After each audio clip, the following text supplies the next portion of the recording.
My cousin Makoto sent a photo to the family chat, a provocative image of a glamorous celebrity. His caption read, "Introducing my girlfriend, Willow." That evening, the family chat was buzzing. Grandpa chimed in, "That's my grandson for you." Grandma replied, "Makoto, you've made us proud, bringing a celebrity into the family." My aunt added, "Some people here are probably green with envy." I was scrolling through all this on my phone, lying on the hotel bed, when suddenly a slender porcelain-white hand wrapped around my waist. Willow gazed at me tenderly and asked, "Are you taking me home to meet your parents for New Year's this year?" On our way back home for the new year, my cousin's Audi and my Volkswagen crossed paths at the village entrance. Leaning out of his car, my cousin whistled. "Well, if it isn't George. How many years has that junk car of yours been on the road? This cheap thing guzzles fuel and drives horribly, a total waste of money," he mocked. "Not like my Audi, barely 50 grand. It's all about showing up in style." A group of locals who had been chatting nearby quickly gathered around to watch the scene. Among them were my grandparents, aunt, uncle, and my parents. One of our relatives, practically glowing with admiration, praised him. "Makoto, you're living the life, driving such a nice car." Another relative chimed in, "Exactly. This guy's been sharp since he was a kid. Not like my son, who couldn't dream of driving something like that." Everyone joined in, cheering my cousin on while he basked in the attention. My aunt and uncle wore proud smiles, practically glowing. Grandpa cast a look my way, muttering irritably, "Too bad our family only prospered in one branch." Grandma sighed. "Oh, to think they grew up in the same household, yet the difference is so big." My aunt and uncle beamed even more, casting smug looks at my parents, who hung their heads, looking ashamed and awkward. Right then, my cousin attempted to smooth things over. "Grandpa, Grandma, don't be too hard on him. George is just a low-level employee with no house and no girlfriend, at everyone's beck and call all day. Being able to afford an old Volkswagen is already quite an accomplishment for him." Hearing this, Grandpa got even angrier and scolded my father in front of everyone. "I told you not to send him to college, but you insisted. Then he went on to grad school. All that education for what? Just to become someone's servant? Look at Makoto, he didn't even finish elementary school and still drives an Audi. Now that's a life of destiny. But your George, he just wasn't born with that kind of fortune." Dad's face turned red, then pale. Growing up, our family wasn't well off, and with my grandparents always favoring my uncle's side, they opposed my going to school every step of the way. Dad had to bear immense financial and emotional pressure to put me through grad school. And even now, Grandpa still criticized him as though he were some old-fashioned patriarch. Why should I tolerate this? Not only had they given no support as elders, but they had also held us back with endless nagging and criticism. Just thinking about it made my blood boil. Dad is good in so many ways, but he's too blindly loyal. No matter what his old man says, he always nods, never questioning right from wrong. No wonder my uncle's family always acts superior. Right then, my cousin interjected, "George, mind moving your car? I've got a few high-profile events to get to, and I'm running short on time." He raised his wrist dramatically, the oversized watch face gleaming in the sunlight. I replied in a casual tone, "Cousin, your car is pretty valuable. Better not scratch it." He waved dismissively. "It's just a car. Even if it were totaled, I wouldn't blink an eye. Cars are like women, they're meant to be replaced every few months." The crowd murmured with astonishment. Makoto, who'd been showing off since he was a kid, had truly mastered his act. I rolled down my window and said, "Good to know. I thought I saw a scratch on the back of your car and was going to mention it." "What? Where?" My cousin's cool demeanor vanished, and he scrambled out of the car, pacing from front to back, inspecting every inch. He hunched over like a dried-up shrimp, his eyes glued to the car, mumbling, "There's nothing. Where is it? I don't see it." Feigning regret, I said, "Oh, I must have been mistaken." He finally caught on and stomped his foot, shouting, "Damn it! You tricked me!" I hit the gas, leaving him fuming and my aunt and uncle's faces turning beet red in the rearview mirror. It was a sight to behold. Since my cousin's public announcement of his relationship in the family chat, The group had been buzzing with curious members asking for photos and juicy details. That night, he posted another series of sultry photos of his girlfriend, flooding the chat with exaggerated reactions. Wow, she's stunning. My grandson really knows how to pick him. Our daughter-in-law is a real star. What a perfect match, a couple made in heaven. The screen was filled with well wishes and red envelopes, which I eagerly scrambled to claim. Only after the excitement began to die down did I cautiously ask, "Are these just artsy shots from the internet, or do you have any candid photos?" As soon as I sent the message, the chat fell completely silent. After a long pause, my cousin replied, his tone dripping with sarcasm. "It's normal for some people to be jealous, especially those who've been single so long they drool over a sewer rat. Know your place. Don't get ideas above your station. There's no chance a toad like you could get a swan." The words were venomous. It seemed my cousin had some long-standing resentment toward me, perhaps because of our encounter earlier or because I hadn't fawned over him like everyone else. Either way, his message was meant as an attack. Just as I was ready to clap back, I found myself muted by the admin. Really? So that's how we're playing it. Grandpa technically held the admin title, but he barely understood how to use a smartphone. It was clearly my cousin's handiwork. Pathetic.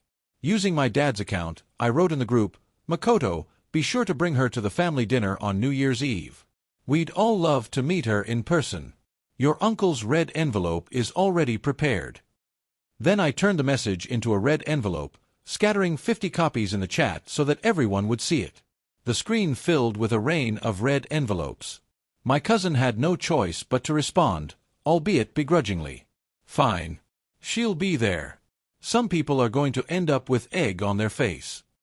Such big talk. I hadn't even lifted a finger, and I could already imagine the embarrassment on his face when his bluff was called. The next day, I went shopping with my mom at a newly opened department store in the city. By coincidence, we ran into my cousin and aunt right at the entrance. My cousin was decked out in a sharp suit, his hair slicked back in a greasy pompadour. Spotting us, he swaggered over with an air of superiority. "This isn't a place you can afford. The wholesale market in the old part of town is more your style," he scoffed. Feigning indignation, my aunt chimed in, Now, Makoto, why can't country folk get a glimpse of the city? Just looking doesn't cost a thing." Mom looked embarrassed, shifting on her feet, unsure whether to leave or stay. With a smirk, I asked, "So what are you planning to buy today, Auntie? It'd be great if you could give us humble country folk a tour of the finer things." She lifted her chin with a haughty smile. "My son's getting me a Chanel bag. It's a luxury brand from abroad, one some people could never afford in a lifetime." I replied, "All the more reason for us to see it." With that, I took my mom's arm, and we followed my cousin and aunt into the store. The Chanel boutique dominated the center of the floor, its massive logo displayed prominently. The store was lavishly decorated for the holiday, exuding luxury. Seeing the line stretching out the door, my mom tugged at my sleeve, whispering, "Maybe we should just go. It's too much." A security guard approached, annoyed. "Are you lining up, or what? Don't block the entrance." My cousin sneered. "Know your place. Not everyone's got the right to just walk in here." Mom's face flushed with embarrassment, and she tried to turn away. At that moment, a sales associate in a tight, body-hugging dress and flawless makeup emerged from the store. She lit up when she saw me and greeted me warmly. "Mr. Wang, what a surprise. You should have told us you were coming so we could have prepared for you." I nudged my mom forward and said, "Just out shopping with my mom. Could you help her pick something nice?" The associate eagerly ushered my mom in, saying, "Please come in. Feel free to try anything you like." My cousin was so stunned his jaw practically hit the floor, and he instinctively followed us inside. The associate raised her hand, stopping him. "Sir, please join the line in the back." Outraged, he pointed at me and asked, "Why doesn't he have to wait?" The associate replied, completely composed, "Mr. Wang is one of our esteemed VIP clients, so he's entitled to our highest level of service." My cousin scoffed. "Him? A VIP? Impossible, he's just a broke nobody." Ignoring his protests, the associate escorted my mom to the spacious VIP lounge. Meanwhile, My cousin's face turned as black as coal. I sipped the afternoon tea provided by the staff, watching as Mom tried on clothes. The sales associate brought out the latest seasonal styles. At first, Mom felt a little self-conscious, but gradually she began to relax and enjoy herself.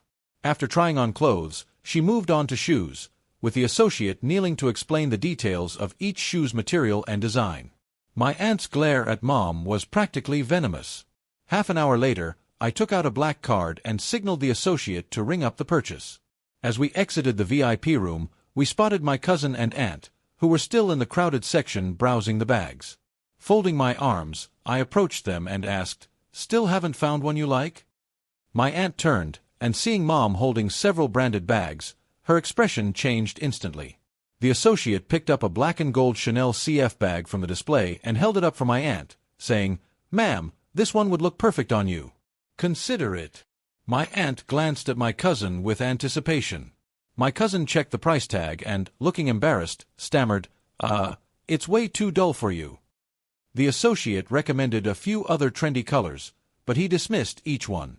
Eventually, he settled on a tiny round clutch and, in an overconfident tone, told the associate, "This one will do. Wrap it up." I couldn't help blurting out, "Isn't this one also black?" The crowd around us fell silent. My cousin shot me a murderous look. I pointed to the price tag, saying, "But there's a difference. This one's $1,000, that one's 10,000. Everyone turned to look at my cousin, whose expression looked like he wanted to devour me. Unfazed, I continued, "Actually, could you wrap that black and gold CF bag up? My mom would look great with it." The associate eagerly agreed, throwing a not-so-subtle glance in my cousin's direction. My cousin glared at me, his eyes nearly popping out of his head. I took Mom's arm, and we left Chanel laden with bags. Mom looked pleased but also a bit worried. She asked, "Son, these things aren't cheap. You must have spent quite a bit, right?" I replied casually, "Not really." It wasn't bravado. After graduation, I threw myself into venture capital. With sharp instincts and the help of some mentors, I rose quickly and now held assets worth millions. But to my family back home, I was just an average worker, a guy who rented a modest apartment for $3,000 a month and drove a Volkswagen worth about 10 grand. The reason? If Grandpa or my uncle's family found out, they'd definitely try every trick in the book to leech off me. I wasn't worried about refusing them. But Dad, loyal to a fault, would never stand up to Grandpa's favoritism, no matter how blatant. If Dad asked me to yield, I honestly don't know what I'd do. To avoid that, I kept my success a secret from even my parents. However, I didn't hold back when it came to showing them my gratitude. Over the years, I renovated our family home, bought new furniture and appliances, got Dad an imported German massage chair for his back, sent them on annual vacations, and provided them with top-notch health insurance. They sometimes wondered where I got all the money, but I always brushed it off, managing to keep them in the dark. That's why every time my cousin put on airs in front of me, I let him play his part. After all, true strength comes from within, while only the insecure feel the need to flaunt their wealth. But my cousin didn't understand that. Fuming, he caught up to me and sneered, "You must be going all out to put on this show. Bet you maxed out your credit card." Seeing his indignant expression, I felt nothing but disdain. "I have no idea what you're talking about," I replied. "And as for credit cards, I don't use them. Living beyond my means isn't my style." With a scoff, he retorted, "Oh, please. Without credit, where'd you get all that money? Blowing tens of thousands in just a few minutes. Quit acting like you're some rich guy when you're just a broke loser." Exasperated, I turned to leave, but he only got louder. "Playing it cool, huh? Let's see if you don't sneak back to return all that stuff later. Just some advice. Trying to be someone you're not only works if you've got the luck to back it up." Even from far away, his voice carried, lingering unpleasantly in the air. Soon, New Year's Eve dinner arrived. My grandparents' 3 brothers, their 2 sons and 2 daughters, along with several senior relatives from the village, packed the house. 3 tables were squeezed full with dozens of people. As the atmosphere warmed and the food and drinks started flowing, my cousin moved through the room like a busy host, handing out cigarettes, pouring drinks, and even distributing business cards to every elder. The flatteries started immediately. Amazing. Makoto's come so far. He even has business cards, my aunt exclaimed proudly. Exactly. Not just anyone gets to print business cards, another aunt added. Grandma smiled and said, Makoto's always been the brightest of the kids. He's the only one who can really earn a living. My aunt chimed in again.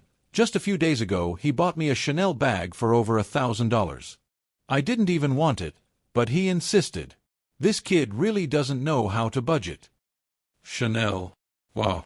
My daughter says her boss's wife carries that brand. Makoto is such a filial son, another relative said with admiration. I looked down at the business card in my hand. It read, 3 Cows Influencer Company, renowned live streamer. 3 Cows. Why did that name sound so familiar? I quietly texted my assistant to check on the company. He replied almost instantly, Mr. Wong, it seems you've forgotten your own investments. You funded 3 Cows last year. You're the company's biggest shareholder. Oh, that's right. I vaguely remembered something about it. I sent him a photo of my cousin's business card. He confirmed that Makoto had been hired in a recent batch of young streamers. Curious, I asked how he was performing. My assistant replied with a laughing emoji. This guy is all show with no substance. He loves putting on a performance during his streams, but his audience is dwindling fast and his sales numbers are terrible. The company's planning to let him go after the new year. Then after a brief pause he asked, Mr. Wong, is he a relative of yours? Should I inform his supervisor? No need, I replied. Business is business. Got it, he answered. I put my phone away, only to find my second aunt staring at me suspiciously. She asked, George, everyone's chatting. Why are you still working? Before I could explain, my cousin cut in, typical 24/7 wage slave, always ready to answer the boss, scared of being fired any minute. Grandma gently said, put work aside. It's New Year's Eve. My cousin smirked. Grandma, don't bother. We're talking about big things like buying houses and cars. George can't even afford a house, so of course he hides behind work to avoid embarrassment. He pulled out a red property certificate from his briefcase and slapped it down on the table. My second aunt gasped. Makoto, you bought a house? My first aunt flipped through the deed, eyes shining. It's in Splendid Gardens, the city's top school district. I've heard it's 20 or 30,000 per square meter. And you bought 120 square meters. That's incredible. If only my kid had half Makoto's drive, my second uncle sighed. Exactly. With children this accomplished, you can look forward to a comfortable retirement, my third uncle agreed. Grandpa nodded with satisfaction. All those years of spoiling him weren't for nothing. My aunt and uncle looked like they were floating, faces glowing with pride. My second uncle seized the moment. Makoto, that mortgage must cost a lot every month, right? My cousin laughed carelessly. Just over 10,000 a month. That's peanuts compared to what I earn. Another wave of praise filled the room. He shot me a smug look. So, George, when are you buying a house? A house isn't necessary for me right now. Renting suits my needs, I answered calmly. Grandpa's face darkened. What kind of man can't afford a house? You're a disgrace. Grandma sighed. If George had half of Makoto's intelligence, we elders could finally relax. Didn't George go to graduate school? How can he not afford a house? My aunt asked. What's the use of all that education if he can't make money? Another aunt added. How will you get married or raise children without a house? Are you planning to let your wife and child live in a rental? My second aunt pressed. My cousin smiled smugly. Second aunt, George doesn't even have a girlfriend. Where's he supposed to get a wife and kids?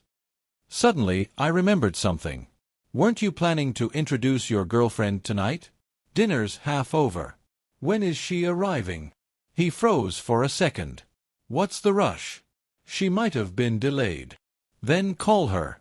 You wouldn't want something to happen to her on the way, I said.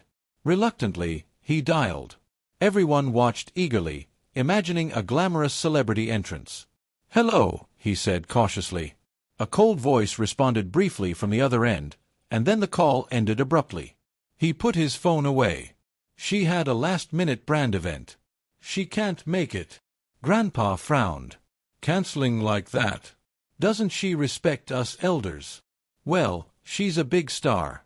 Some attitude is understandable. My second aunt tried to smooth things over. Grandpa snorted. She's a star? Our Makoto is a renowned influencer. She's not even officially part of the family yet and already acting high and mighty. What happens after marriage? The others tried to calm him down while my cousin sat there with his head lowered. Just then, a bright voice rang out from the doorway. Hey everyone, I'm here. Everyone turned. Standing there gracefully was Willow herself, the nationally adored actress. She looked radiant, flawless makeup, wrapped in an elegant long cashmere coat. The entire room gasped. Some of the younger relatives immediately pulled out their phones to take photos. She's so fair, she's glowing. Makoto hit the jackpot. I can't believe my niece-in-law is a celebrity. She's even prettier in person. Relatives rushed to congratulate my aunt and uncle. They were so pleased they could barely keep their eyes open. My cousin, however, looked like he'd swallowed something bitter. My second aunt nudged him. What are you waiting for? Go welcome her. In a daze, he approached her. Willow, what are you doing here? She looked at him, confused. Who are you? The room fell silent. Isn't she his girlfriend? Why doesn't she recognize him? Someone whispered. My cousin's face turned bright red. Still trying to save himself, he stammered. You forgot? We met before. You came to my live stream. Willow barely reacted. Her eyes scanned the room until they landed on me. Immediately, she broke into a radiant smile, cut him off mid-sentence, and ran straight into my arms.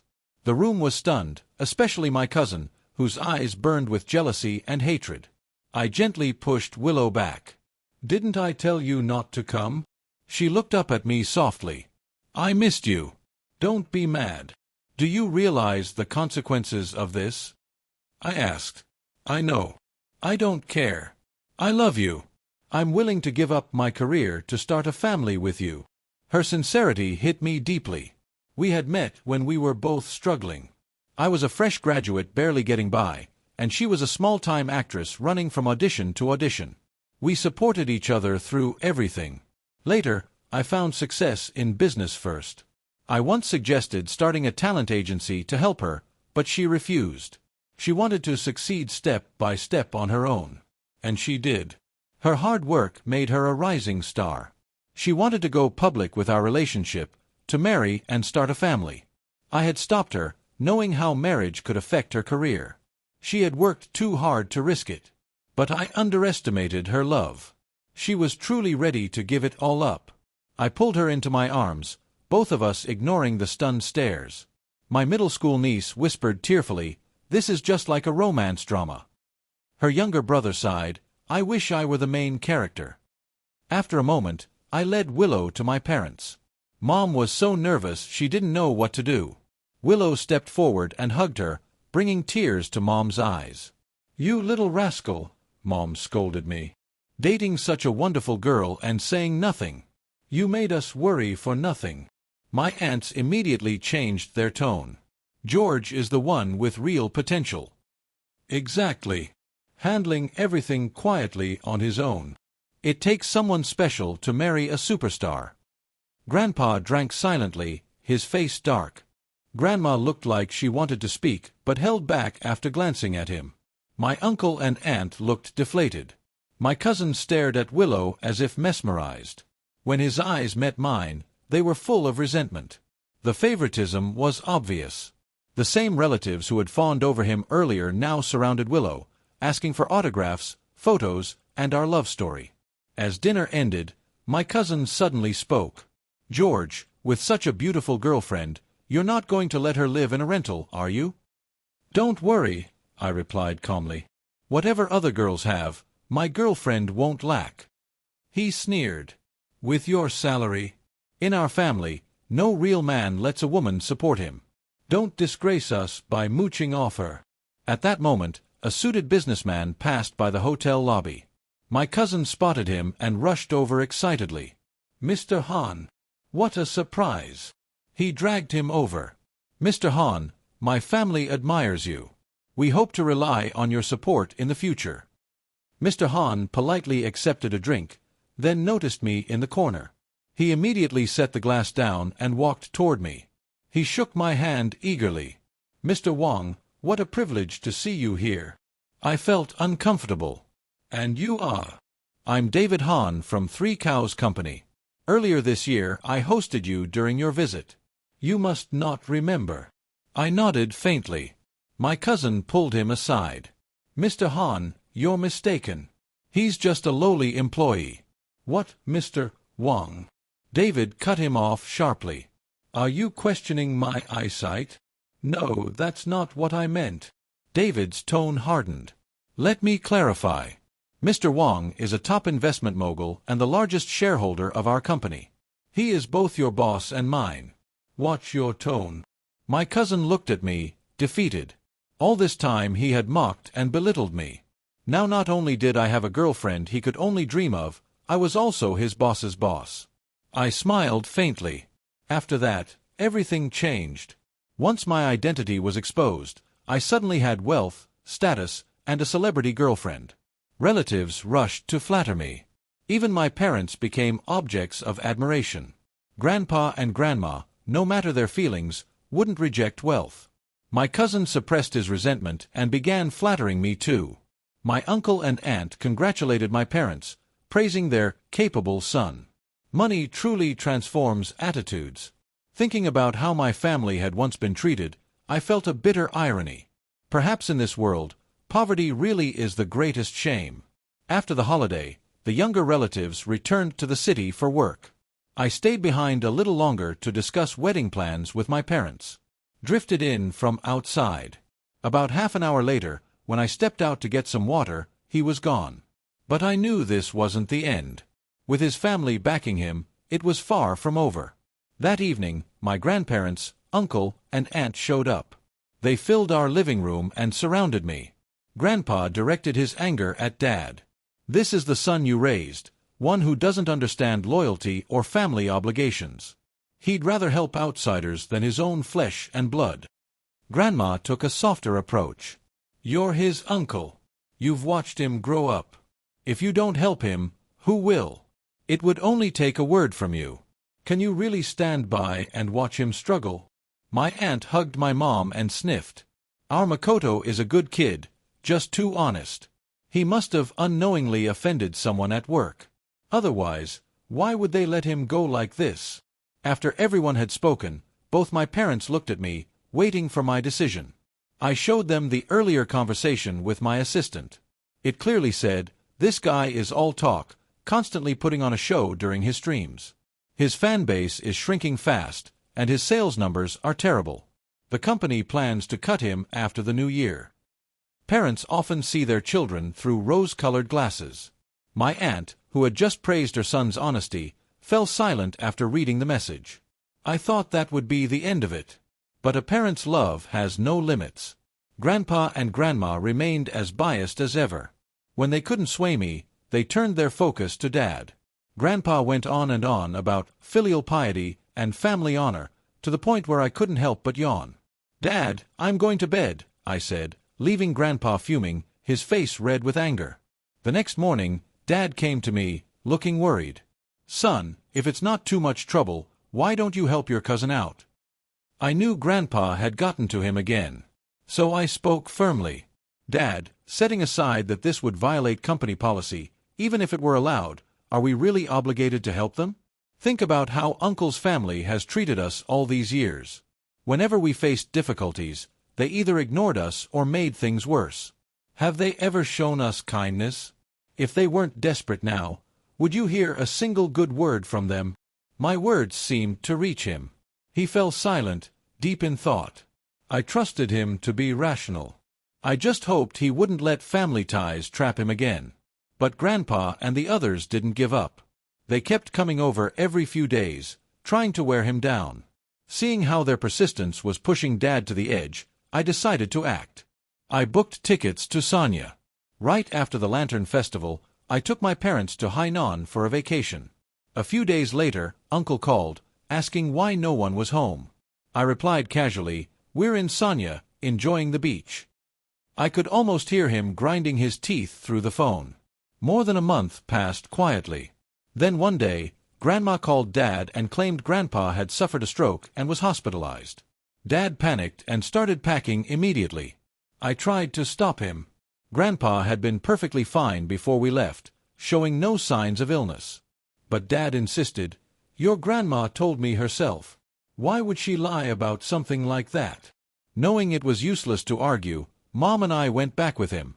The moment we stepped into the house, Dad froze. Grandpa was sitting comfortably in the living room, smoking a cigarette. My cousin and his parents were there too. "Dad, you're all right?" Dad asked in disbelief. Grandpa glanced at him sideways and exhaled smoke. "What? You wanted me to be sick? Would you only be satisfied if I were on my deathbed?" "How can you say that?" "I'd never wish you harm," Dad replied. Grandpa snorted. "Everyone here has been worrying themselves sick, and you're off enjoying beach vacations. You've sure learned how to live it up." Dad tried to explain, but Grandpa gestured to my cousin. Makoto pulled a stack of documents from a drawer and slapped them onto the table in front of Dad. "What's this?" Dad asked. "A property transfer agreement," Grandpa replied.